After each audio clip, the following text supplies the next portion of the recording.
الحمد للہ رب العالمین والصلاة والسلام علی اشرف المرسلین وخاتم النبیین سیدنا وشفیعنا وحبیبنا ومولانا محمد وعلى آلہ وصحابہ اجمعین، اما بعد فاعوذ باللہ من الشیطان الرجیم، بسم اللہ الرحمن الرحیم۔ شہد اللہ انہ لا الہ الا هو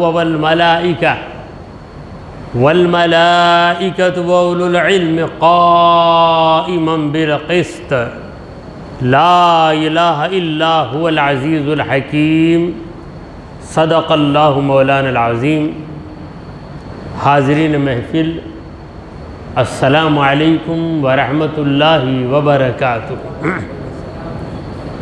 اللہ رب العزت جل وعلا کی ہم پر بے پناہ مہربانی ہے کہ اس نے ہمیں آقائے نامدار احمد مختار مدنی تاجدار، دونوں جہاں کے سردار حضرت محمد مصطفیٰ رسول خدا صلی اللہ تعالی علیہ وآلہ وسلم کی بابرکت امت میں پیدا فرمایا۔ سامعین کرام، جس آیت مبارکہ کی میں نے تلاوت کی ہے وہ سورہ آل عمران کی 18ویں آیت ہے۔ پروردگار عالم فرما رہا ہے، شہد اللہ، اللہ نے گواہی دی، اللہ تعالیٰ نے گواہی دی کس بات کی؟ انہ لا الہ الا ہو، کہ اس کے سوا کوئی حاجت روا نہیں، معبود نہیں، اللہ کے سوا کوئی عبادت کے لائق نہیں۔ یہ گواہی اللہ تعالیٰ نے بھی دی، یہ گواہی ہر ایک کو دینا۔ اللہ کے سوا کوئی خالق نہیں، اللہ کے سوا کوئی مالک نہیں، اللہ کے سوا کوئی بندگی کے لائق نہیں۔ یہ کلمہ ہم پڑھ رہے ہیں، پروردگار عالم بھی یہی کلمہ پڑھ رہا ہے، کیونکہ دوسرا کلمہ تو غلط ہے۔ اللہ تعالیٰ ہمیں جو کلمہ سکھایا وہی کلمہ صحیح کلمہ ہے، اور اللہ کیا کلمہ پڑھ رہا ہے؟ اللہ بھی وہی کلمہ پڑھ رہا ہے۔ اس موقع پر مجھے ایک لطیفہ یاد آیا، وہ لطیفہ سنا کر میں آگے گزر رہا ہوں۔ شاہ عبدالحق محدث دہلوی رحمۃ اللہ علیہ، بہت بڑے عالم، ہندوستان کے مایہ ناز عالم دین، بہت بڑے محدث۔ ان کے پاس جو نوجوان پڑھنے جاتے تھے اس زمانے میں بیل گاڑی میں بیٹھ کر جاتے تھے۔ تو بیل گاڑی میں بیٹھے نوجوان، تو جو بیل گاڑی چلانے والا بالکل ان پڑھ گنوارا آدمی، اس نے ان بچوں سے کہا کہ دیکھو تم لوگ جا رہے ہو حضرت کے پاس پڑھنے، مدرسے میں پڑھنے، مجھے ایک شبہ ہے، وہ شبہ حل کرو۔ بچوں نے پوچھا کیا شبہ؟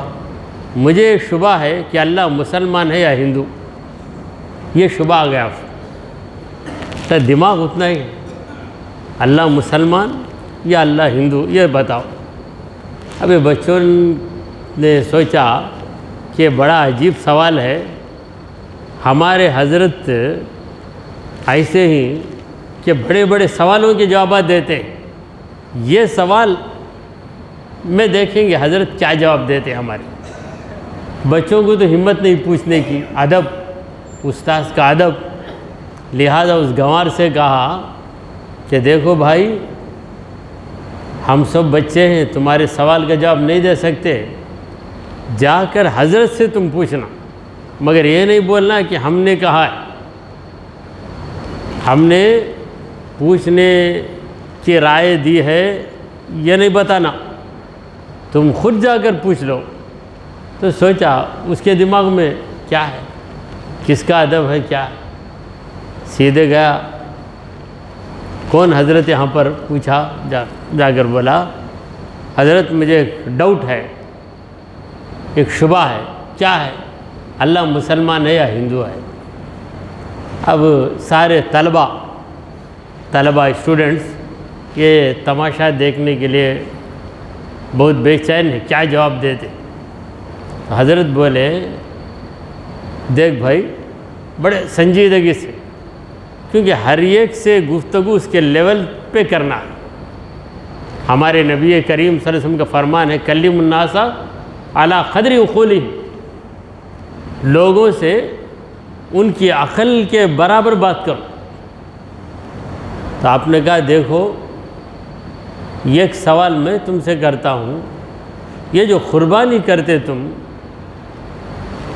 بکرے کی کرتے، گائے کی بھی قربانی کرتے، ہاں ہم لوگ تو گائے کی قربانی کرتے ہیں، اس وقت تو کوئی پابندی بھی نہیں تھی، گائے کی قربانی کرتے، یہ قربانی کس کے حکم سے کرتے؟ کیا پوچھ رہے ہیں حضرت اس جاہل سے؟ گائے کی قربانی کس کے حکم سے کرتے؟ اللہ کے حکم سے کرتے۔ تو اللہ ہندو رہتا تو گائے ذبح مت کرو بولتا، مسلمان ہے اسی لیے گائے ذبح کرو بولا۔ ہاں برابر جواب دیے، بڑا خوش ہو گیا۔ تو یہ بچے سوچے جاہل کے پاس ہم پھنسانا چاہے تو وہاں بھی پھنسے نہیں حضرت، اسے بھی ایسا جواب دیے کہ وہ خوش ہو گیا۔ آج تک کوئی جواب نہیں دیا مجھے، میں بڑے بڑے لوگوں سے پوچھتا ہوں مجھے ڈرا دیتے، ایسے سوالہ نہیں کرنا بولتے، مجھے ایسی بات نہیں سوچنا بولتے، مگر کیا جواب دی؟ پہلے اس سے اقرار لیتے، گائے تم ذبح کرتے یا نہیں؟ ہاں کرتے۔ کس کے حکم سے؟ کون آرڈر دیا؟ اللہ کا حکم ہے حضرت، قربانی کا یہ گائے میں 7 حصے ملتے، اللہ کا حکم ہے۔ تب حضرت بولے ہاں دیکھ اللہ مسلمان یا ہندو اسی میں معلوم ہو گیا، ہندو رہتا تو بولتا گائے مت ذبح کرو، گائے کی پوجا کرو بولتا، مسلمان ہے اللہ اسی لیے گائے ذبح کرو بولا۔ تو یہاں سوال یہ پیدا ہوتا ہے کہ ہم سب بھی کلمہ پڑھتے لا الہ الا اللہ، لا الہ الا اللہ، اللہ تبارک و تعالیٰ کون سا کلمہ پڑھتا ہے؟ اللہ بھی وہی کلمہ پڑھتا ہے۔ فرق یہ ہے کہ ہم کہیں گے لا الہ الا اللہ، اللہ کے سوا کوئی عبادت کے لائق نہیں، اور اللہ فرمائے گا کہ لا الہ الا انا، میرے سوا کوئی عبادت کے لائق نہیں۔ تو شہید اللہ، اللہ نے گواہی دی ہے۔ اے مومنو تم بھی گواہی دیتے ہو، تمہارے رسول بھی گواہی دیتے۔ کیا گواہی؟ انہو لا الہ الا ہو، اس کے سوا کوئی الہ نہیں ہے۔ الہ کا معنی کیا ہے؟ معبود برحق۔ دیکھیں لفظ الہ پر بڑی تفصیلی بحث ہے۔ الہ کا ایک معنی ہے وہ جسے سمجھنے میں حیرت ہوتی ہے۔ اللہ تبارک و تعالیٰ کو آج تک کسی نے سمجھا نہیں ہے، جانا ہے، پہچانا ہے، سمجھا نہیں ہے، کیونکہ ہماری سمجھ میں اتنی صلاحیت کہاں ہے کہ اللہ کو سمجھے۔ روح کو ہی ہم نے نہیں سمجھا، روح کی حقیقت ہماری سمجھ میں نہیں آئی، تو روح کے خالق کی حقیقت ہم کہاں سے سمجھیں گے؟ تو الہ اسے کہتے ہیں جس کے سمجھنے میں ساری عقلیں حیران، اور الہ کا ایک مطلب وہ جس کے محبت میں وارفتہ ہو جاتے ہیں۔ تو سارے اللہ کی محبت میں وارفتہ ہیں، مگر جس نے رب کو نہیں پہچانا وہی وارفتہ نہیں ہے، جو رب کو پہچان لیا وہ رب کی محبت میں وارفتہ ہے۔ اور الہ کا معنی ہے عبادت کے لائق، عبادت کے قابل اللہ کے سوا کوئی نہیں۔ والملائکۃ، اور فرشتے بھی یہی گواہی دیتے ہیں، اللہ کے سوا کوئی عبادت کے لائق نہیں۔ وہ اولو العلم، اور علم والے گواہی دیتے ہیں۔ علم پہلا علم کیا ہے؟ کلمے کا علم۔ کلمہ کا علم آ گیا تو اس درجے کے ہم عالم بن گئے۔ ہمیں کلمے کا علم ہے، جبکہ مشرک کو کلمے کا علم نہیں۔ جسے علم ہے اسے کہتے ہیں عالم، جس کے پاس علم نہیں ہے اسے کہتے ہیں جاہل۔ مشرک کتنا بڑا بھی تعلیم یافتہ بن جائے، انٹلیکچول ہو گیا، بڑا ہائی لیول کا اسکالر ہو گیا، تب بھی وہ جاہل ہے، کیونکہ سب کچھ اس نے جانا مگر اپنے رب کو نہیں جانا۔ سب کچھ جانا، مخلوق ہی کو جانا ہے، جتنی چیزیں وہ جانا ہے وہ ساری چیزیں مخلوق ہیں، خالق کو نہیں جانا۔ اور مسلمان اپنے خالق کو جان لیا، لہذا مسلمان کیا ہیں؟ اولو العلم، علم والے، اللہ، فرشتے اور علم والے۔ دیکھیے اللہ نے اہل ایمان کہنے کے بجائے اہل علم کہا ہے، اولو العلم، یہ نہیں کہا اولو الایمان۔ ایمان والے ہی گواہی دیتے ہیں۔ پتہ چلا کہ ہر مومن علم والا ہے، کیونکہ اس کے پاس اتنا علم ہے کہ اللہ ہی اس کا خالق ہے، اللہ ہی کائنات کا خالق ہے، کائنات کے ذرے ذرے کا خالق اللہ ہے۔ یہ علم مومن کو حاصل ہے، لہذا مومن کیا ہو گیا؟ اس درجے کا عالم ہو گیا۔ درجہ ہے ہر چیز میں۔ دیکھیے ایجوکیٹڈ دو بچے ہیں، ایک بچہ LKG پڑھ لیا، اس لیے اسے ABCD تک پڑھنے آتا ہے، 1 2 3 100 تک بولنے آتا ہے، 10 شہروں کے نام یاد ہے، 10 رنگوں کے نام یاد ہے، یہ LKG پڑھا۔ دوسرا لڑکا LKG نہیں پڑھا، تو دونوں کے مقابلے میں جو LKG پڑھ لیا اسے ایجوکیٹڈ چائلڈ کہیں گے، اسے ان ایجوکیٹڈ کہیں گے، اتنا ایجوکیشن اسے آ گیا۔ تو ہر مومن علم والا ہے، اس لیے کہ ہر مومن کو یہ علم ہے کہ اللہ ہی اس کا خالق ہے۔ اس علم کے بغیر کوئی ایمان والا ہو ہی نہیں سکتا، اس علم کے بغیر کوئی مومن ہو ہی نہیں سکتا۔ تو اسی لیے اللہ نے مومنوں کو اولو العلم کہا ہے، علم والے جانتے ہیں۔ قائما بالقسط، اور سب یہ گواہی دیتے ہیں کہ اللہ تعالیٰ انصاف کے ساتھ قائم، پروردگار کبھی بے انصافی نہیں کرتا، انصاف کے ساتھ قائم۔ تو بعض لوگ جذبات میں بہہ کر اللہ کے بارے میں کہہ دیتے ہیں اللہ کیوں انصاف نہیں کرتا، سب کو دیتا مجھے نہیں دیتا۔ یہ بہت بڑی نادانی ہے۔ اللہ تبارک و تعالیٰ کی شان میں بے انصافی کا تصور ہی نہیں کیا جا سکتا۔ بے انصافی خدا کرتا نہیں، اور بے انصافی خدا سے ہوتی نہیں۔ کیوں نہیں ہوتی؟ بے انصافی ہو ہی نہیں سکتی، یہ ہمارا عقیدہ ہے۔ ظلم اللہ سے ہو ہی نہیں سکتا۔ کیوں؟ اس لیے کہ ساری مخلوق، ساری کائنات اللہ کی ملکیت ہے۔ اللہ جب مالک ہے تو اپنی ملکیت میں وہ جیسا بھی تصرف کر لے، اس میں اللہ کو ظالم بولنے والا کون؟ ہماری چیز ہے، ہماری پراپرٹی، ہم اسے رکھیں گے، بیچیں گے، تحفہ دے دیں گے، یا توڑ کر بنائیں گے، کچھ بھی کر لیں گے۔ لوگ بولیں گے بھائی اس کی چیز، بھائی وہ کیا بھی کر لیتا، ہم کو بولنے کا رائٹ نہیں، ہم کو بولنے کا حق نہیں، چیز اس کی ہے۔ یہ پوری کائنات کس کی چیز ہے؟ رب ہی کی تو چیز ہے۔ اب رب اپنی چیز میں جیسا بھی برتاوا کر لے تو اسے پوچھنے کا کسے حق حاصل ہے؟ تو ظلم کہاں ہوا؟ ظلم ہوا ہی نہیں۔ تو اللہ تعالیٰ انصاف کے ساتھ قائم ہے۔ اس بات کی گواہی اللہ نے بھی دی ہے، فرشتوں نے بھی دی ہے، اور علم والوں نے دی۔ ایمان والے، علم والے۔ تو ہر مومن، میں عرض کرتا ہوں کہ ہر مومن ایک درجے کا عالم ضرور ہے۔ وہ درجہ کیا ہے؟ لا الہ الا اللہ محمد رسول اللہ، یہ علم آ گیا اسے. یہ بھی علم نہیں ہے کسی کو، کلمہ بھی نہیں معلوم، تو پھر وہ مومن ہی نہیں ہے، وہ مومن ہے ہی نہیں. اگر مومن ہے تو اس کے لیے جاننا لازمی ہے کہ اللہ ہی اس کا خالق ہے. کسی سے آپ پوچھو، اللہ تعالیٰ کسی سے پوچھو کہ تیرا خالق کون ہے، تیرا خالق کون ہے، کون تجھے کریٹ کیا ہے، فوراً جواب دینا اللہ نے پیدا کیا.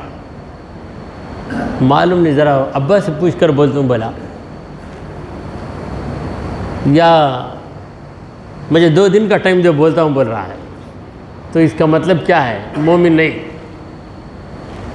ہنسی مذاق سے کر رہا ہے تو بھی کفر ہے، کیونکہ اللہ اور اس کے رسول کی باتوں میں ہنسی مذاق کی اجازت نہیں ہے.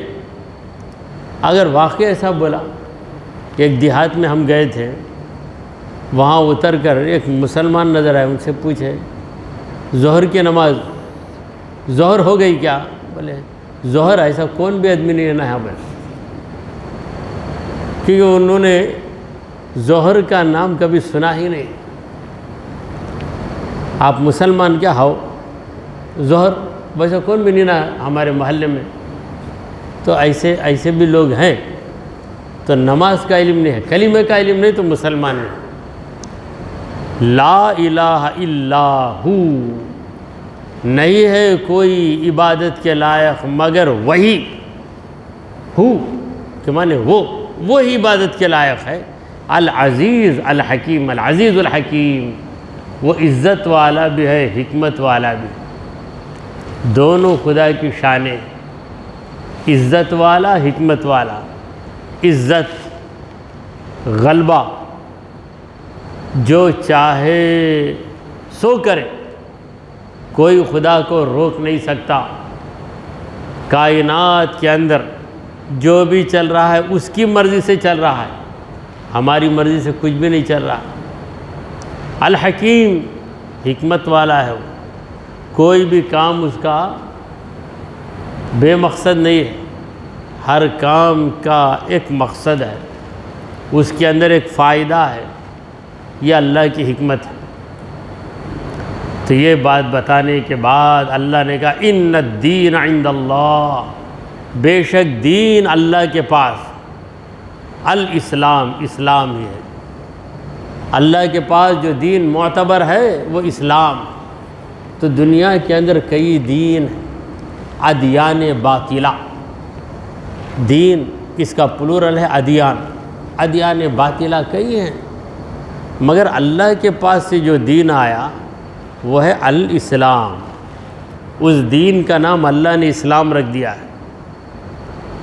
اسلام لے کر نبی کریم محمد مصطفیٰ صلی اللہ علیہ وسلم تشریف لائے، اور حضور اکرم صلی اللہ علیہ وسلم سے پہلے جتنے انبیاء آئے، تمام نبیوں نے جو دین لوگوں کے سامنے رکھا وہ اسلام ہی ہے.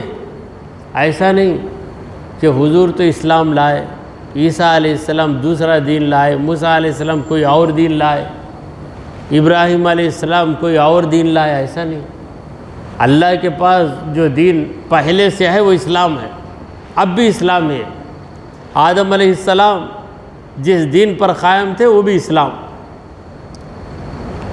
داؤد علیہ السلام جس دین پر قائم تھے وہ بھی اسلام. محمد مصطفیٰ رسول خدا صلی اللہ علیہ وسلم نے جو دین لوگوں تک پہنچایا اس کا نام ہے اسلام. اور ہم جو دین رکھتے ہیں ہمارے دین کا نام اسلام.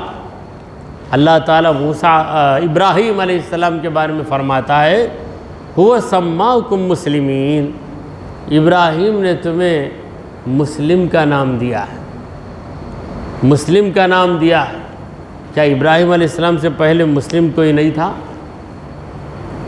مطلب یہ ہے کہ ابراہیم علیہ السلام نے ایسا عمل کیا کہ ان کا ہر عمل اس بات پہ دلالت کرتا ہے کہ وہ مسلم ہے، مسلم ہے. اب مسلم کون ہے؟ جس کے پاس اسلام ہے وہ ہے مسلم. اسلام مصدر ہے، اس کا اسم فاعل ہے مسلم. اسلم یسلم اسلاما فهو مسلم، گردانے سے آتی صرف صغیر. اسلم یسلم اسلاما فهو مسلم. تو اسلام اس کا مطلب کیا ہے؟ کیوں اللہ نے اپنے دین کا نام اسلام رکھا؟ خبر میں جائیں گے. دوسرا سوال کیا ہوگا؟ ما دینک، تیرا دین کیا ہے؟ پہلا سوال ما ربک، تیرا رب کون؟ دوسرا سوال ما دینک، تیرا دین کیا؟ تب کیا جواب دیں گے؟ الاسلام دینی، اسلام میرا دین ہے. تو ہمارا دین، پیغمبروں کا دین، اللہ کے پاس جو دین ہے وہ اسلام ہے. تو دین کا نام اللہ نے اسلام کیوں رکھا؟ کیا آج تک اس پر ہم نے غور کیا؟ میرا حسن ظن یہ کہہ رہا ہے کہ آپ سب نے غور کیا بھی ہوگا، آپ پر بات روشن بھی ہو چکی ہوگی. مگر جب گفتگو کے دوران یہ بحث آ گئی تو میں بھی چند باتیں آپ کے سامنے عرض کر دیتا ہوں. میں کسی کو بلیم نہیں کرتا، کوئی سوچا نہیں، کوئی غور نہیں کیا. سب نے سوچا ہوگا ہمارے دین کا نام اللہ نے اسلام کیوں رکھا. اسلام کا معنی ہے حوالے کر دینا، ٹو سرنڈر، حوالے کر دینا، خود کو دوسرے کے قبضے میں دے دینا کہ تو جو چاہے کر، تو جو چاہے کر. اذ قال له ربه اسلم فقال اسلمت لرب العالمین. جب اللہ نے ابراہیم علیہ السلام سے کہا اسلم، اے ابراہیم مسلم ہو جا، فقال، ابراہیم علیہ السلام نے کہا اسلمت لرب العالمین، میں رب العالمین کا مسلمان ہو گیا. یعنی میں نے اپنے آپ کو رب العالمین کے حوالے کر دیا. ایسے حوالے کر دیا کہ اے پروردگار تو جو کہے گا وہ کروں گا، تو جو کہے گا وہ کروں گا. تو اگر کہے گا کہ اے ابراہیم اپنی بیوی اور دودھ پیتے بچے کو اکیلے ایسی جگہ چھوڑ دے جہاں پانی کا ایک قطرہ بھی نہیں، جہاں ایک گھاس بھی نہیں ہے، ویسی جگہ چھوڑ کر آ جا، تو اے پروردگار تو کہے گا تو میں کر دوں گا. کر کے بھی دکھایا. پھر اگر تو حکم دے گا کہ اپنے جوان بچے کو، یکلوتے بیٹے کو اپنے ہاتھ میں چھری لے کے ذبح کر، اے پروردگار میں کر دوں گا. وَإِذِ ابْتَلَىٰ إِبْرَاهِيمَ رَبُّهُ بِكَلِمَاتٍ، ابراہیم کو اس کے رب نے بہت باتوں سے آزمایا. فَأَتَمَّهُنَّ، تو ابراہیم نے ہر آزمائش میں کامیابی حاصل کی، کامیاب ہو گئے. تو یہ ابراہیم یہی ہے جنہوں نے مسلم کا لقب سب کو دیا ہے. هُوَ سَمَّاكُم مُسْلِمِينَ، انہوں نے تمہیں مسلمان کا نام دیا ہے. تو حاضرین محترم، ایک حقیقی مسلمان وہ ہے جو خود کو خدا کے حوالے کر دے. کس طرح حوالے کرنا؟ غوث العظم سے پوچھئے. غوث العظم اپنی کتاب، غوث العظم کی کتاب فتوح الغیب، کئی کتابیں ہیں، ایک کتاب فتوح الغیب ہے، اس میں مقالہ مقالہ مقالہ ہے. یعنی غوث العظم کا ارشاد، آپ کے انسٹرکشنز، آپ کے گائیڈ لائنز، آپ کے ارشادات ہیں. اس میں فرماتے ہیں خود کو رب کے حوالے کرنا تو دو چیزوں کو دیکھ. ایک چیز ہے غسال کے ہاتھ میں میت. میت کس طرح غسال کے حوالے ہو جاتی ہے؟ بٹھایا تو بیٹھتا، لٹایا تو لیٹ جاتا، ہاتھ اٹھایا بھی تو جھٹکتا نہیں ہے. غسال جدھر کروٹ بدلتا میت ادھر ہو جاتی، ادھر کیا تو ادھر ہو گئی.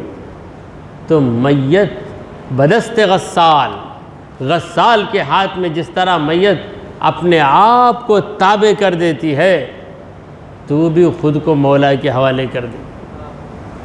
بات سمجھ میں آ گئی؟ نہیں تو دوسری مثال بھی دے رہے ہمارے غوث پاک، دوسری مثال بھی دے رہے۔ آج ہم یا غوث کہتے ہیں، کہنا بھی چاہیے، گیارہویں بھی کرتے ہیں، محبت کا دم بھرتے ہیں، مگر غوث الاعظم نے کیا کہا یہ ہمیں پتہ ہی نہیں۔ کیا کہا یہ نہیں معلوم، جبکہ غوث پاک نے جو کہا اگر وہ ہمیں معلوم ہو جائے تو ہم صحیح معنوں میں غوث الاعظم کے راستے پہ چلیں گے۔ تو غوث الاعظم نے کہا، دوسری مثال، بچے کے ہاتھ میں گیند، چنڈول، بال، بچے کے ہاتھ میں گیند ہوتی ہے، بچہ جیسا لڑکاتا گیند لڑک کر چلے جاتی، جدھر پھینکتا ادھر چلے جاتی، کبھی گیند پلٹ کر نہیں بولتی مجھے کیوں ایسا پھینکا، نہیں بولتی، جدھر اوپر کیا تو اوپر گئی، نیچے پھینکا تو نیچے گئی۔ تو اس طریقے سے تو اپنے آپ کو مولا کے حوالے کر دے۔ تو کس باب میں حوالے کرنا ہے؟ احکام میں، خدا جو حکم دے اس پہ عمل کر، یہ نہ سوچ کہ اس میں کیا فائدہ ہے، اس میں کیا نقصان ہے، جبکہ یہ حقیقت ہے کہ اللہ تعالیٰ نے جو حکم دیا ہے اس میں ہمارا فائدہ ہی فائدہ ہے، اور اللہ نے جس کام سے منع کیا ہے اس میں ہمارا نقصان ہی نقصان ہے۔ یہ صحیح بات ہے، مگر تو نفع اور نقصان کا سوچ کر عمل کرے گا تو مطلبی عبادت گزار بن جائے گا، مطلبی عبادت گزار بن جائے گا، مخلص عبادت گزار نہیں بنے گا۔ اگر کسی چیز میں فائدہ نہ ہو، اللہ حکم دے تو کرنا ہی پڑے گا، کسی چیز میں تمہارا فائدہ ہے، اللہ منع کر دے تو اس سے رکنا ہی پڑے گا، کیونکہ سب سے بڑا فائدہ اللہ کی خوشنودی ہے، اور سب سے بڑا نقصان اللہ کی ناراضگی ہے۔ یہ سوچو، یہ سوچ کے عبادت کرو۔ یہ پڑھا تو کیا ملے گا، وہ پڑھا، بعض لوگوں کی بڑی جستجو رہتی، مولوی صاحب سورہ مزمل پڑھے تو کیا ملے گا؟ سورہ مزمل آپ پڑھیں گے تو خدا کی کتاب کی تلاوت ہوگی، آپ کو ثواب ملے گا، وہ تو ملتا، یہ دنیا میں کیا ملتا ہو، وہ مرنے کے بعد اس کا چھوڑو، دنیا میں کیا ملتا؟ بھائی روز تمہیں کتنا کماتے ہیں؟ 100 روپے، 100 کے بجائے 1000 کم، ہاں تب تو میں چھوڑوں گا کہ سورہ مزمل پڑھنا۔ تو ہر چیز کے لیے ہم نے جس چیز کو اپنا مقصد بنا رکھا ہے، ہمارا ایم کیا ہو گیا ہے؟ دنیا دنیا دنیا۔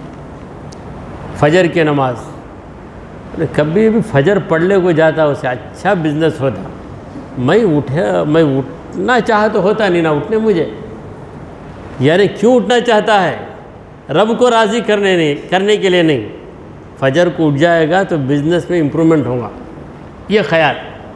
تو یہ مطلبی عبادت ہے، تو ایسی عبادت نہیں ہونی چاہیے۔ مسلم کون ہے؟ جو خود کو خدا کے حوالے کر دیتا ہے۔ یہ شہادت گہ الفت میں قدم رکھنا ہے۔ لوگ آسان سمجھتے ہیں مسلمان ہونا، کلمہ پڑھ لیا مسلمان ہو گیا، یہ چھوٹے درجے کا مسلمان ہے، چھوٹے درجے کا مسلمان، ابھی بچہ ہے، بالغ نہیں ہوا ہے، بچہ بھی انسان ہے، 40 سال کا آدمی بھی انسان ہے، وہ بھی انسان یہ بھی انسان، مگر دونوں میں بہت فرق ہے۔ تو کلمہ پڑھ لیا تو مسلم ہو گیا، مگر بڑے درجے کا مسلم کب بنے گا؟ جب خود کو خدا کے حوالے کر دے گا۔ یہ شہادت گہ الفت میں قدم رکھنا ہے، شہادت گہ الفت، شہادت گہ الفت، ذرا لفظوں پہ غور کیجئے، الفت، محبت، چاہت، خدا کی چاہت میں مر مٹنے کے لیے تیار ہو کر میدان میں اتر پڑنا، اس کا نام ہے اسلام۔ شہادت گہ الفت، شہادت گاہ یعنی شہادت کی جگہ۔ یہ شہادت کیا ہے؟ شہادت رب کو راضی کرنے کے لیے رب کو راضی کرنے کے لیے مرنے کو تیار ہو جانا، یہ ہے جذبہ شہادت۔ جذبہ شہادت، جذبہ شہادت کیا ہے؟ جذبہ شہادت خدا کے لیے میں مر جاؤں، یہ خواہش دل میں آ گئی۔ خدا کی الفت و محبت میں شہید ہونے کے لیے تیار ہو جانا، خود کو میدان میں اتار لینا، یہ ہے اسلام۔ لوگ آسان سمجھتے ہیں مسلمان ہونا، لوگ سمجھتے ہیں۔ تو اسلام ہمارے دین کا نام اس لیے رکھا گیا ہے کہ ایک مسلمان خود کو خدا کے حوالے کر دیتا ہے۔ اب خدا جو حکم دے گا اس پہ عمل کرے گا۔ خدا کہے گا کہ سود کا دھندا نہ کر، فوراً چھوڑ دے گا سود کا دھندا۔ صحابہ کرام کا دور تھا، اسلام میں احکام اتر رہے ہیں۔ ایک صحابی کو 10 بیویاں تھیں، کیونکہ ابھی شریعت پوری نہیں اتری۔ جاہلیت کے دور میں نکاح کر لیا تھا، جب اللہ تبارک و تعالیٰ نے حکم اتار دیا کہ 4 بیویوں سے بڑھ کر نہیں کرنا۔ فَانْكِحُوا مَا طَابَ لَكُم مِّنَ النِّسَاءِ مَثْنَىٰ وَثُلَاثَ وَرُبَاعَ، رباع پہ آ کے بات رک گئی، یعنی 4۔ تو وہ صحابہ جن کی 10 بیویاں تھیں، ایک صحابی آ کے عرض کرتے ہیں یا رسول اللہ ان لی 10 نسوہ، مجھے 10 بیویاں ہیں، کیا کروں؟ سرکار دو عالم صلی اللہ علیہ وسلم نے فرمایا امسک 4 وطلق سائرہن، 4 کو روک لے، باقی کو چھوڑ دے۔ فوراً اسی وقت چھوڑ دیا۔ کیسا چھوڑنا؟ اتنے دن سے میرے بیویاں ہی نہ ہو، ان لوگوں کا کیا ہونا سو، کہاں جانا سو، یہ سارے سوالات نہیں۔ یہ سوالات اگر کریں گے تو مسلمان نہیں، یعنی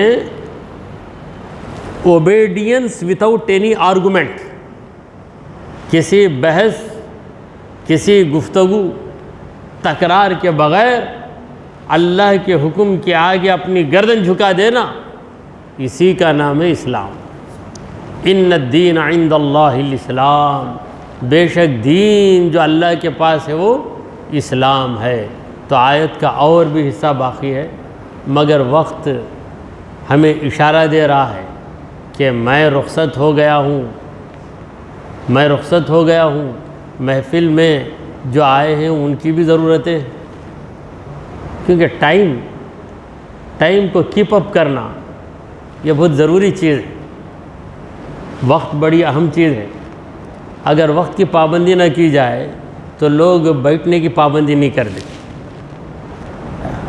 تو بولیں گے بھائی کیا بھروسہ ہے۔ اس لیے میں اپنی بات کو یہاں پہ ختم کرتا ہوں۔ وہ آیت کا جو حصہ باقی رہ گا انشاءاللہ دوسری محفل میں عرض کریں گے۔ اور یہ بھی اطلاع آپ کے سامنے رکھتا ہوں کہ آئندہ اتوار یعنی 11 جون کو مجھے باہر جانا ہے، اس لیے میں حاضر نہیں ہو سکوں گا۔ تو 11 جون کو تفسیر کی محفل نہیں ہوگی، اس کے بعد والی اتوار انشاءاللہ تعالی پروردگار سلامت رکھے تو 18 جون کو تفسیر قرآن کی محفل ہوگی۔ دعا کیجئے کہ پروردگارہ ہم نے جو کچھ کہا اور سنا اسے قبول فرما لے۔ اے اللہ ہمارے گناہوں کو معاف فرما، ہماری خطاؤں کو درگزر کر دے۔ اے رب العالمین ہم پر تیری رحمتیں نازل فرما۔ اے اللہ ہمیں سیدھے راستے پر چلا، تیرے انبیاء، تیرے اولیاء کے راستے پر چلا۔ اے رب العالمین ہمارا خاتمہ ایمان کی حالت میں فرما۔ وصلی اللہ تعالی علی خیر خلقہ سیدنا وحبیبنا ومولانا محمد وعلی آلہ واصحابہ اجمعین۔